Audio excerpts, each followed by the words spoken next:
नाव exercise 2.3 question number 7 पासून आपण पुढे कंटिन्यू करायचे. त्यामध्ये असं म्हणले बघा, verify Lagrange's mean value theorem for the following functions. Verify Lagrange's LMVT म्हणतात त्याला, Lagrange's mean value theorem for the following. मी तुम्हाला ज्यावेळेस पहिल्यांदा रोल्स थिअरम आणि LMVT सांगितलं होतं तेव्हा ते समरीमध्ये पेज नंबर 91 वरती ते दोन्ही मार्क करून ठेवा असं मी तुम्हाला सांगितलं होतं. पेज नंबर 91 त्यामध्ये तिसरा चौथा पॉइंट आहे बघा, LMVT सापडलं का सगळ्यांना? लॅग्रॅन्गेज मीन व्हॅल्यू थिअरम काय दिलंय वाचून बघा. If a real valued function f is continuous on closed interval a to b, differentiable on open interval म्हणजे राउंड ब्रॅकेट मध्ये a to b, then there exists at least one c म्हणजे at least one constant c in the open interval a b such that f dash of c equals f of b minus f of a upon b minus a. हा मी तुम्हाला त्या कॉर्डचा slope सांगितला होता बघा, आठवतंय का बघा? कॉर्ड AB चा स्लोप असं सांगितलं होतं. एकदा सगळ्यांनी परत वाचून घ्या, ते कंडिशन वाचून घ्या.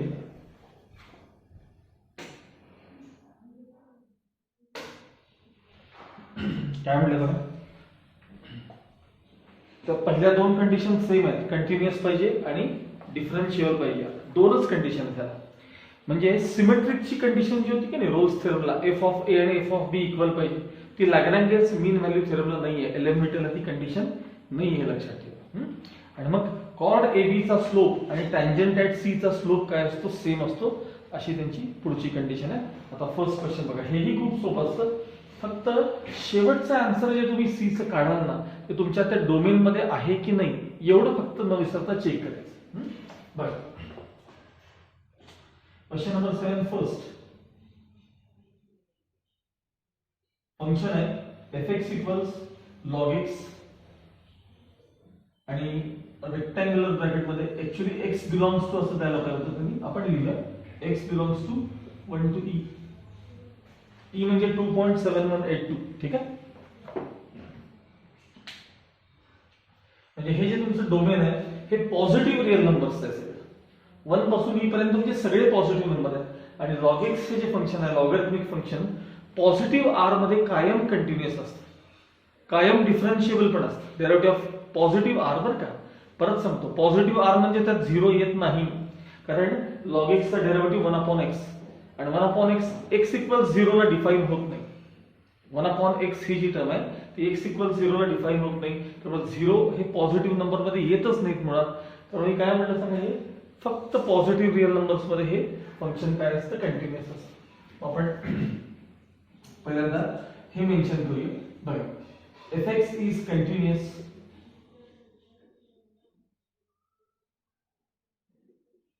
in rectangular bracket मध्ये 1 to e and differentiable differentiable differentiable in round bracket मध्ये 1 to e, round bracket मध्ये 1 to e. ठीक आहे.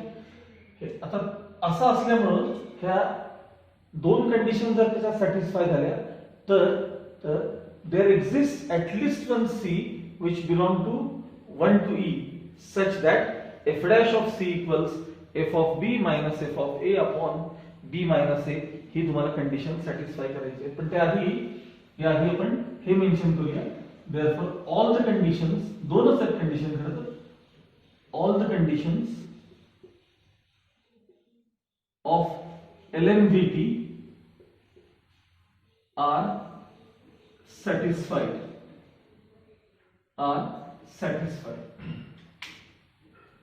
परत एकदा चेक करा.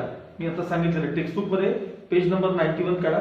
या दोन कंडिशन झाल्या तर काय म्हणले, एकदा वाचा ना ते व्यवस्थित, म्हणजे तुम्हाला सोडवताना बरोबर होईल. बघा पेज नंबर 91 काढा. काय म्हणले बघा, if a real valued function f is continuous on rectangular bracket मध्ये a to b and differentiable on a to b, then there exists at least one c in open interval a b, then there exists at least one c such that f dash of c equals f of b minus f of a upon b minus a. Actually तो cord AB चा काय सांगा, तो slope आहे. ठीक आहे. मग हे कंडिशन सॅटिस्फाय झाले, therefore there exists C which belongs to कोणता इंटरवल सांगा 1 to E such that आता इथे मी कुठेतरी A आणि B लिहितोय बघा A आणि B असं लिहितो म्हणजे तुम्हाला A B कळते such that बघा f dash of C equals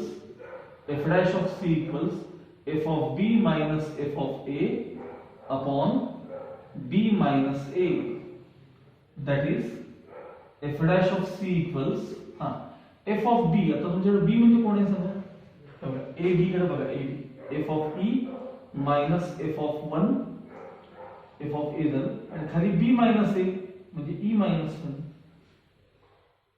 याला इक्वेशन देऊन ठेवायचं 1 काही आता यातल्या सगळ्या एक एक टर्म्स तयार करायला चालू करायच्या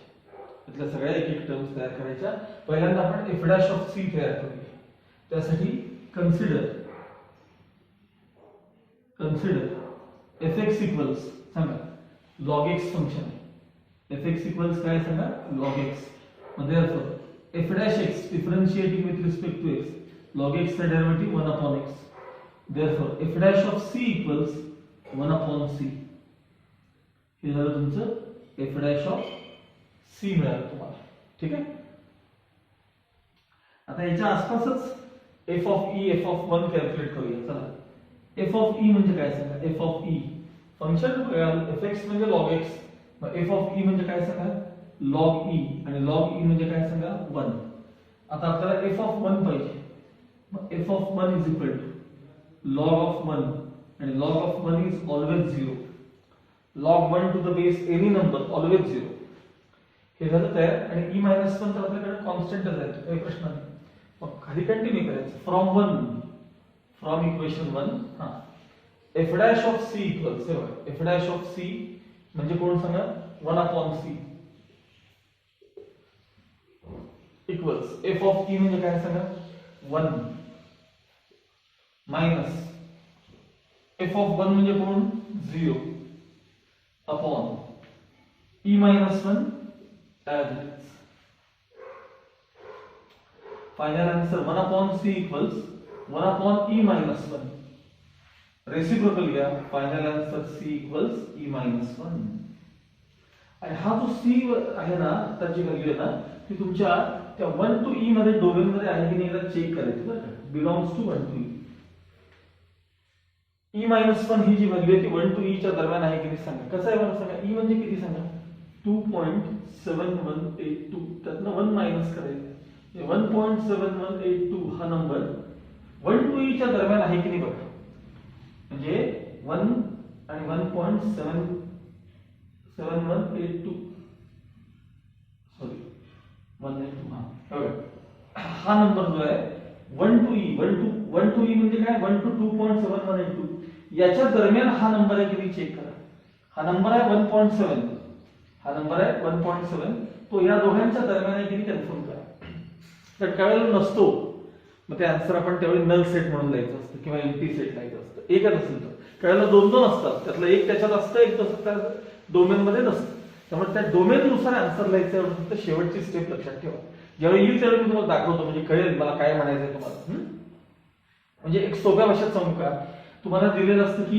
1 to 3 याच्यामध्ये तुमचं हे डोमेन दिलेलं असतं आणि तुमचं समजा C चे आन्सर 4 आलं तर 1 to 3 च्या मध्ये 4 येतात का तर येत नाही अशा अर्थाने मी ते म्हणतो बघा आलं लक्षात हा झाला पहिला काय काय करायचं बघा पहिल्या दोन कंडिशन चेक करून घ्यायच्या त्या कंडिशन सॅटिस्फाय झाल्या तर देयर एक्झिस्ट हे रिलेशन लिहायचं there exist at least one C which belongs to 1 to E such that f dash of C equals f of B minus f of A upon B minus A मग यातले सगळे terms तयार करून घ्यायचे पहिले f dash of C as it is हे B म्हणजे इथं बघायचं A B इथे आहेत बघा f of E minus f of 1 upon E minus 1 equation 1 घेऊन ठेवा हे टर्म्स तयार करा f dash of C साठी मी त्याचा डेरिव्हेटिव्ह घेऊन f dash of C मिळवला f of E f of 1 हे फंक्शन वरून मिळतात हे सगळं त्यात रिप्लेस करायचं आणि सोडवत जायचं तुम्हाला C चं जे काय असेल ते आन्सर मिळेल आणि हा जो काय आलेला C आहे तो तुमच्या कशात असला पाहिजे तुमच्या त्या डोमेन मध्ये असला पाहिजे लक्षात आलं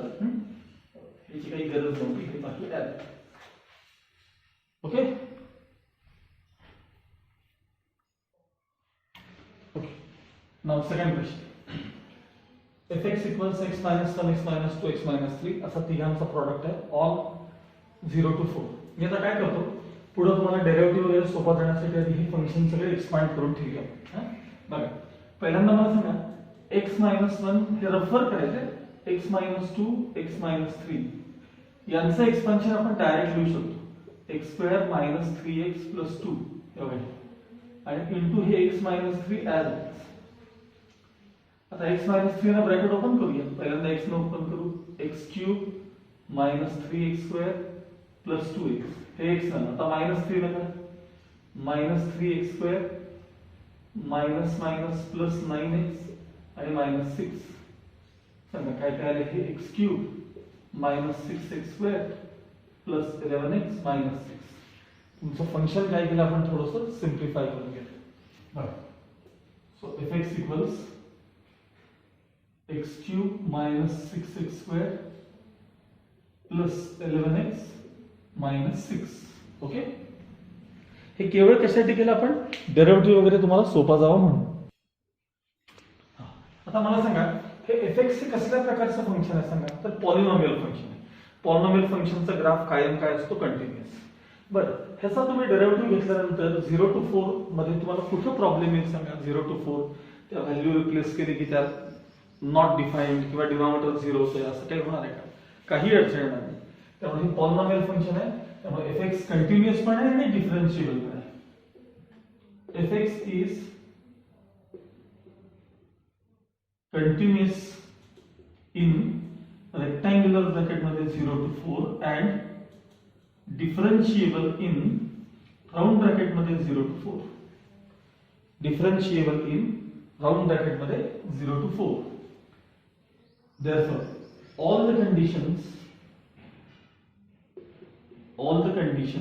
of LMDT are satisfied.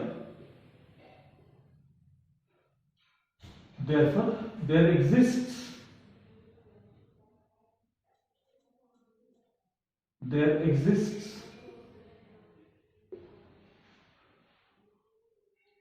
C which belong to round bracket मध्ये 0 to 4 या दरम्यान such that f dash of C equals f of b minus f of a upon b minus a. Therefore f dash of C as it is. Equals आता इथं b आणि a काय आहेत बघा आपल्याकडे b म्हणजे 4 आहे a म्हणजे काय 0 आहे म्हणजे f of 4 minus f of 0 upon 4 minus 0 याला आपण इक्वेशन 1 केली. आणि आता इथले टर्म्स इफेक्ट तयार करायचे. पहिल्यांदा f dash of c करूया मग हे आणि हे सगळे रिप्लेस करून त्यात पुन्हा सिम्प्लिफाय करूया. मग कन्सिडर fx इक्वल्स सांगा fx काय x cube minus 6x square plus 11x minus 6. Therefore f dash x equals derivative 3x square minus 6 to the 12x plus 11. हे f dash x झालं. मग आपल्याला f dash of c पाहिजे म्हणजे thrice c square minus 12c plus 11 हे f dash of c झालं.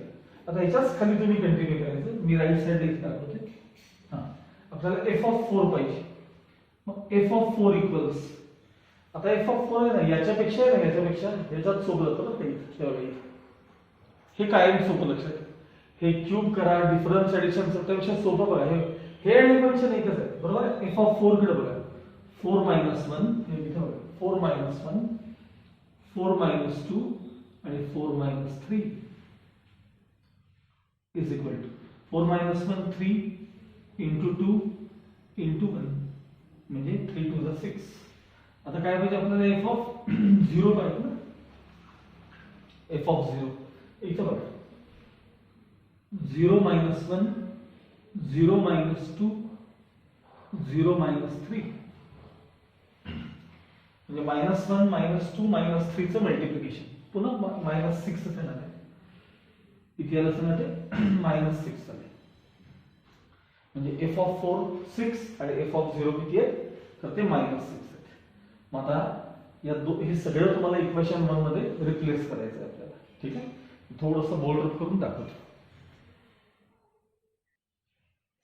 Okay, from equation 1 बघा f dash of c इथं बघायचं f dash of c किती आहे सांगा, thrice c square minus 12c plus 11 f dash of c equals f of 4 ची value किती मिळाली तुम्हाला 6 हा minus f of 0 बघा ना minus f of 0 म्हणजे -6 अपॉन 4 minus 0 म्हणजे 4.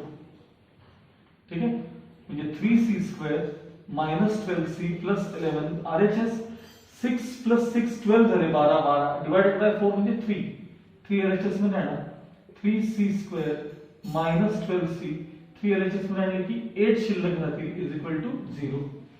8 3 ला 24 ला स्प्लिट करा टोटल 12 यायला पाहिजे. 8 3 ला 24 ला स्प्लिट करा टोटल किती यायला पाहिजे 12 यायला पाहिजे. 6 4 ला नाही टोटल 24 नाही फॅक्टर्स पडत नाहीत. 24 ला स्प्लिट करून त्याचे फॅक्टर्स पडत नाहीत. ठीक आहे, त्याला थोडं युजिंग फॉर्म्युला कंटिन्यू करायचं. युजिंग फॉर्म्युला जे आपण 9वी शिकलो असतो की क्वाड्रॅटिक इक्वेशनचा फॉर्म्युला b² - 4ac वगैरे आठवलं का, त्यानं कंटिन्यू करायचं.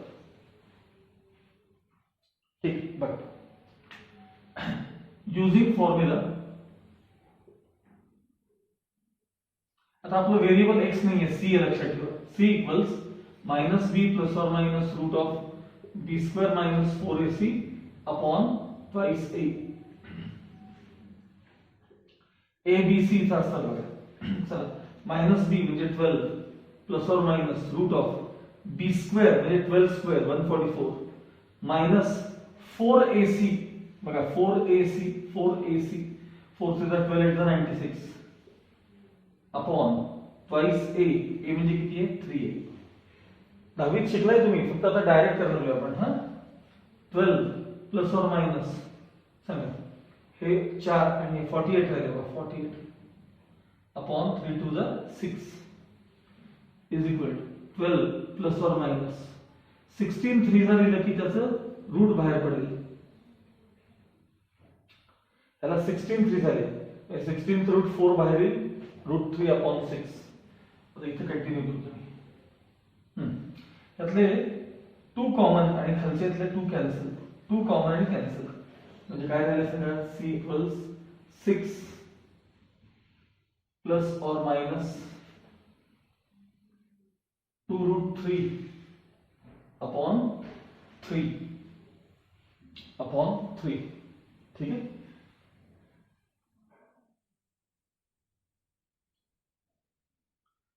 जर सेपरेट डिव्हिजन करतो कारण काय हे आपल्या 1 to 4 का काय आपलं डोमेन मध्ये आहे. हा 0 to 4 मध्ये हे बसते की नाही आपल्याला कळलं पाहिजे बरं का. 0 to 4 च्या मध्ये बसते की मी जरा सेपरेट डिव्हिजन करतो बघा. सेपरेट डिव्हिजन ह्याला सेपरेट डिव्हिजन केले की 3 2 जा 6 प्लस और माइनस त्यातले √3 जातील 2 अपॉन √3 शिल्लक जातील. हा हे बघा सेपरेट डिव्हिजन केलं 2 3 जा 6 म्हणजे हे 2 राहिले ह्यातला √3 गेला √3 आणि 2 शिल्लक प्लस और माइनस साइन तसंच आहे.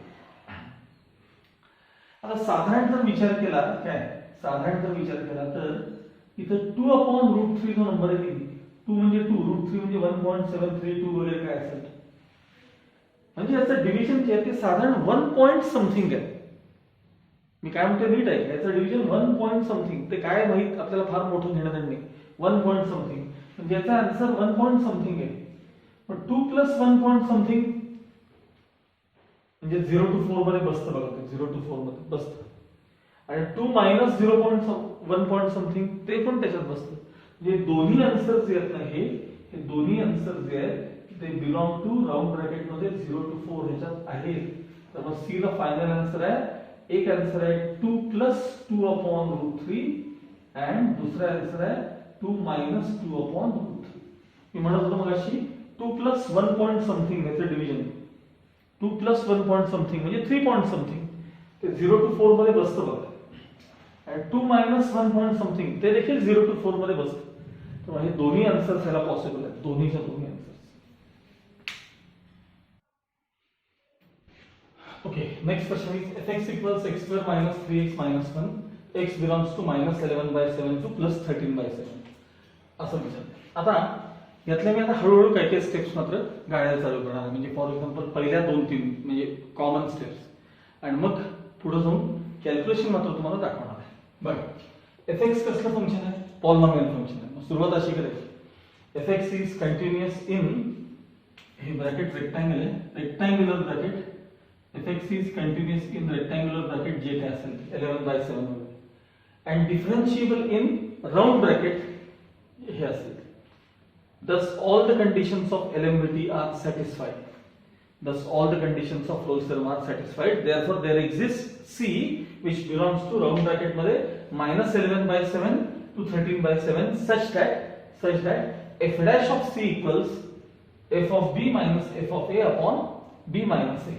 त्यानंतर आपण रिप्लेस करतो f dash of C equals चला f of B म्हणजे f of 13 by 7 f of B minus f of A म्हणजे minus 11 by 7 upon B minus A B minus A म्हणजे minus minus plus झाले.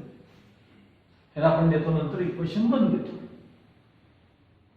आता यातले terms तयार करायचे एक एक. चला पहिल्यांदा फंक्शन लिहा fx equals x square minus 3x minus 1 differentiating with respect to x f dash x equals x square derivative twice x minus 3 मग f dash of c पाहिजे आपल्याला म्हणजे twice c minus 3. हा झाला LHS चा part. आता एक एक व्हॅल्यूज बघा. खाली f of 13 by 7 बघा इथं बघायचं फंक्शन कडे बघायचं 13 by 7 चा square minus 3 into bracket 13 by 7 minus 1 हे तुमचं फंक्शन एकदा चेक करा प्लीज. बरोबर. चला 13 by 7 चा स्क्वेअर किती 169 by 49 minus 13 3 चा 39 by 7 minus 1 upon 1. मला सगळ्यांचा कॉमन डिनॉमिनेटर काय करायचं आहे सांगा मला 49 करायचं आहे. म्हणजे 169 आहे तसे मायनस ह्याला 7 ह्याला 7 ने मल्टिप्लाय करायला लागेल. बरोबर आहे.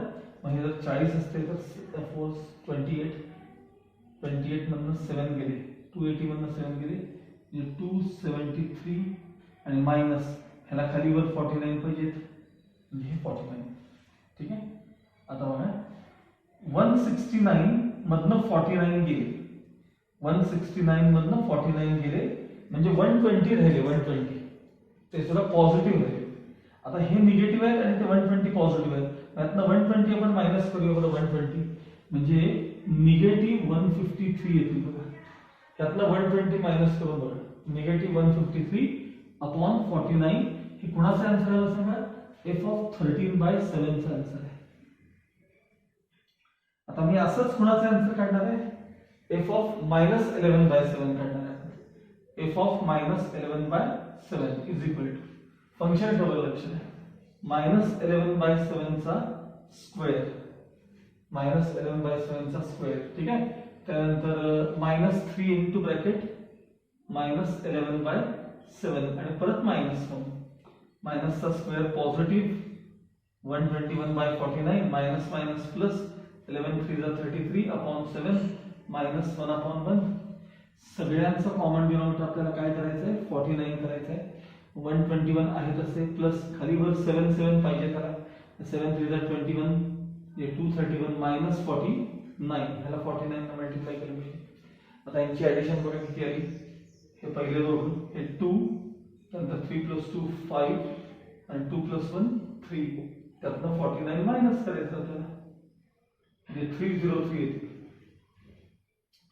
303 अपॉन 49 ही झाली f of minus 11 by 7 ची व्हॅल्यू. या दोन व्हॅल्यूज तुम्ही आता काढून ठेवलेल्या आहेत. या दोन व्हॅल्यूज हे सगळं आपल्याला कशात रिप्लेस करायचं आहे इक्वेशन 1 मध्ये आपल्याला रिप्लेस करायचं आहे. ओके जरा थोडासा बोर्ड आउट करून घेतो आणि मग रिप्लेस करतो. ओके, नाव फ्रॉम 1 म्हणायचं.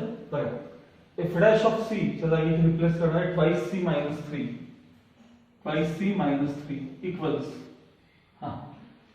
F of b minus f of a म्हणजेच एफ ऑफ 13/7 म्हणजे minus 153/49 minus f of a म्हणजे 303/49 डिवाइडेड बाय ह्याचा आन्सर बघा 13/7. ऍडिशन आपण नंतर करूया. 13/7 आणि 11/7. आता न्यूमरेटर मध्ये दोघेही डिनॉमिनेटर सेम आहेत. म्हणजे ह्यांची ऍडिशन येणार आहे 456 येणार आहे आणि अपॉन 49 अपॉनच्या ऐवजी डिवाइडेड बाय दाखवा. न्यूमरेटरची ऍडिशन बघा 3 + 3 6 5 as it is 3 + 1 4 divided by ह्यांची ऍडिशन जर बघा 24/7 म्हणजे -456/49 मल्टिप्लाइड बाय रेसिप्रोकल 7/24. 7 × 7 7 7 × 49. आता ह्याला काय कमी होते बघूया आपण. 456 डिवाइडेड बाय 24. 4 ने डायरेक्ट करतो मी. 4 6 = 24. 4 6 नंतर 4 1 4 4 1 4 4 4 16. बहुतेक 6 ने डिवाइड होतो. 6 1 6 6 9 54. ठीक. म्हणजे 24 1 24 19 झाले. म्हणजे थोडक्यात ट्वाइस सी मायनस 3 चा आन्सर किती आला बघा इथं -19/7 आले. तर -3 ट्रान्सफर करा म्हणजे twice C is equal to -19/7 + 3. त्याचं क्रॉस मल्टिप्लिकेशन करून घ्या. 19 मायनस आणि हे 7 3 21 म्हणजे 2/7 आले. 2 2 कॅन्सल होतील म्हणजे c इक्वल्स 1/7 झाले. c equals 1/7. c इक्वल्स किती आले 1/7 आणि ही व्हॅल्यू ह्याच्यामध्ये आहे कोणाच्या मध्ये -11/7 to 13/7 च्या मध्ये हे 1/7 येतात. कारण -11/7 पासून तुम्हाला पहिल्यांदा -10/7 -9/7 करत करत 0 पर्यंत यायला पाहिजे. मग 1/7 2/7 3/7 13/7 खूप मोठा येते.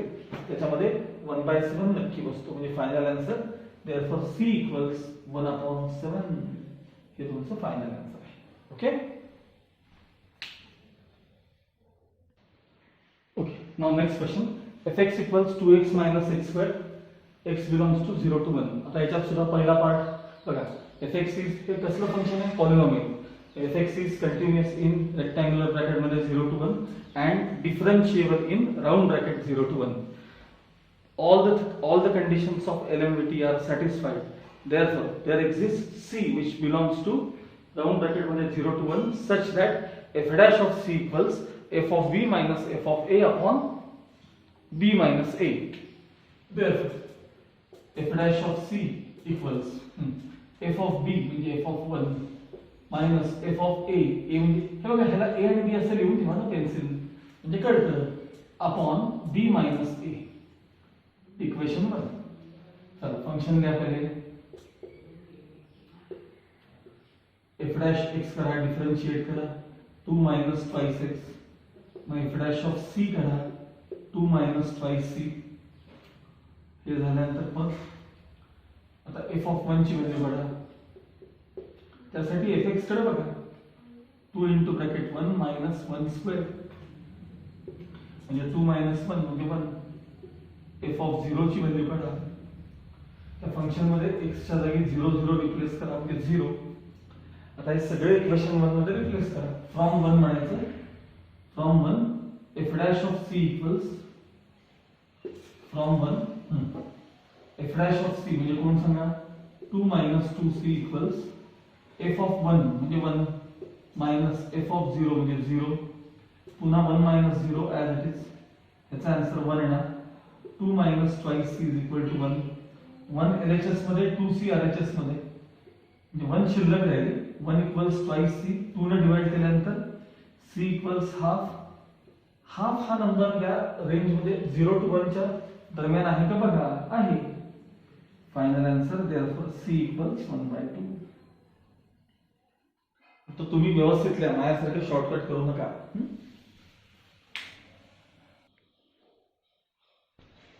Next question. fx equals x minus 1 upon x minus 3 on rectangular bracket मध्ये 4 to 5.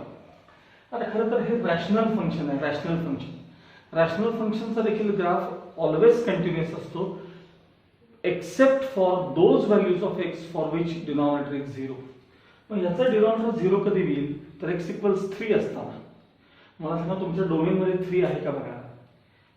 4 to 5 च्या मध्ये कधी 3 येतात का? नाही, त्यामुळे कंटिन्युअस आहे. डिफरन्सिएशन मध्ये सुद्धा कोशंट रूल वापरल्यानंतर डिनॉमिनेटर स्क्वेअर होईल, म्हणजे x मायनस 3 चा ब्रॅकेट स्क्वेअर होईल. मग x मायनस 3 चा ब्रॅकेट स्क्वेअर 0 केव्हा असतो सांगा? x 3 असताना 0 असतो ना, आणि आपल्याकडे 3 तर याच्यात नाहीच आहे. त्यामुळं कंटिन्युअस पण आहे आणि डिफरन्शिएबल पण आहे. त्यामुळे पहिली लाईन काय सांगा नेहमीसारखी, fx is continuous on rectangular bracket मध्ये 4 to 5 and डिफरन्शिएबल ऑन किंवा डिफरन्शिएबल इन म्हटलं तरी चालतं राऊंड ब्रॅकेट मध्ये 4 to 5. ही पहिली लाईन. मग all the conditions of Rolle's theorem are satisfied. Therefore there exists a c constant c such that c which belongs to round bracket मध्ये 4 5 such that f dash of c equals f of b minus f of a upon b minus a. इथपर्यंत येईल. मग आता बघा f dash of c equals f of b म्हणजे actually f of 5 minus f of a म्हणजे f of 4 upon 5 minus 4. ह्याला equation 1 देऊन ठेवायचं आणि आता एक एक टर्म तयार करूया आपण. चला पहिल्यांदा fx ने सुरुवात करतो मी. x minus 1 upon x minus 3 आपल्याला f dash x पाहिजे, म्हणजे quotient rule denominator into derivative of numerator x minus 3 into वरचा डेरिव्हेटिव्ह 1 मी डायरेक्ट करायला लागलो का स्टेप. खालचा इंटू वरचा डेरिव्हेटिव्ह मायनस वरचा इंटू खालचा डेरिव्हेटिव्ह x मायनस 1 इंटू पुन्हा खालचा डेरिव्हेटिव्ह 1 आणि अपॉन डिनॉमिनेटर स्क्वेअर. आता काय काय झालं सांगा. f dash x equals numerator मध्ये x मायनस 3 इंटू 1 केले, मायनस न मल्टिप्लाय केल्यानंतर मायनस x प्लस 1 इथं चुकतात बघा, हे साइन चुकतात, अपॉन x मायनस 3 चा bracket square plus x minus x cancel झाले. So f dash x equals numerator मध्ये -2 खाली x मायनस 3 चा ब्रॅकेट स्क्वेअर. आपल्याला f dash ऑफ c लागणार आहे, म्हणजे -2 अपॉन c मायनस 3 चा ब्रॅकेट स्क्वेअर. हे f dash ऑफ c झालं बरं का. आता आपल्याला f ऑफ 5 आणि f ऑफ 4 पाहिजे ना. मग हे वाटलं तर फंक्शन परत लिहा, काही बिघडत नाही. कन्सिडर म्हणायचं. बघा consider f x equals x minus 1 upon x minus 3. पहिली व्हॅल्यू f ऑफ 5, हे बघा ही व्हॅल्यू f ऑफ 5 म्हणजे 5 minus 1 upon 5 minus 3. 5 minus 1 4, 4 upon 2 म्हणजे 2. त्यानंतर f डॅश ऑफ काय पाहिजे आपल्याला 4 पाहिजे. f डॅश ऑफ 4 इथं 4 मायनस 1 अपॉन 4 मायनस 3. 4 मायनस 1 म्हणजे 3 आणि खालचा डिफरन्स 1 म्हणजे आन्सर 3 आहे. सगळ्या व्हॅल्यूज मिळाल्या. आता इक्वेशन 1 मध्ये रिप्लेस करायचे. फ्रॉम 1 म्हणायचं, फ्रॉम इक्वेशन 1. चला f डॅश c बघा बरं काय आहे, तर ते -2 अपॉन c मायनस 3 चा bracket square is equal to f of 5 किती आहे बघा. f ऑफ 5 2 आहे, -3 आहे आणि खाली 5 मायनस 4 आहे. खाली काय सांगा 5 मायनस 4 म्हणजे न्यूमरेटर मध्ये -2 खाली c मायनस 3 चा ब्रॅकेट स्क्वेअर आहे.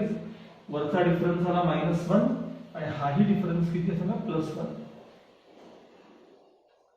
आता दोन्हीकडचे नंतर मायनस मायनस साइन कॅन्सल करून घ्यायचे. दोन्हीकडचे मायनस मायनस साइन काय करायचे कॅन्सल करून घ्यायचे. म्हणजे पुढच्या स्टेप मध्ये काय काय राहील सांगा. इथं बघा साइन केलं 2 अपॉन c मायनस 3 चा bracket square. 2 upon c minus 3 चा bracket square is equal to 1 upon 1. हे इथं ट्रान्सफर, हे इथं ट्रान्सफर, म्हणजे c minus 3 bracket square equals 2 one जा 2. आता स्क्वेअर रूट घ्या. c मायनस 3 इक्वल्स प्लस और मायनस √2 प्लस और मायनस √2. आता हे ट्रान्सफर केले की c इक्वल्स 3 ट्रान्सफर केले 3 प्लस और मायनस √2. एक answer c equals 3 plus root 2 and दुसरा answer c equals 3 minus root 2. एक पॉझिटिव्ह प्लस रूट 2. आता रूट 2 ची व्हॅल्यू साधारण 1.41 असते की नाही बघा, 1.41 असते. मग 3 मध्ये 1.41 मिळवल्यावर आन्सर 4.41 येणार. म्हणजे हा नंबर तुमच्या 4 to 5 च्या मध्ये आहे का बघा. 4.41 म्हणजे हा आहे. पण हा बघा 3 मधनं 1.41 मायनस केल्यानंतर 3 मधनं 1.14 मायनस केल्यानंतर साधारण 1.69 किंवा 59 सॉरी 1.59 वगैरे आन्सर येते. मग ते काय येते महत्वाचं नाही, 1 पॉईंट समथिंग येते एवढं महत्वाचं. मग मला सांगा 4 to 5 च्या मध्ये तुमचा हा बसतो का नंबर सांगा. 1.5 नाही. त्यामुळे हे आन्सर पॉसिबल नाहीये, हेच आन्सर पॉसिबल आहे. मग कसं मेन्शन करायचं बघा खाली बघा. But 3 minus root 2 does not belong to round bracket मध्ये 4 to 5. Therefore C equals 3 plus root 2 हे तुमचं काय असणार आहे, फायनल आन्सर असणार आहे. ओके, त्यानुसार सगळ्या एक्सरसाइज बघीमध्ये आता कंप्लीट करून ठेवा.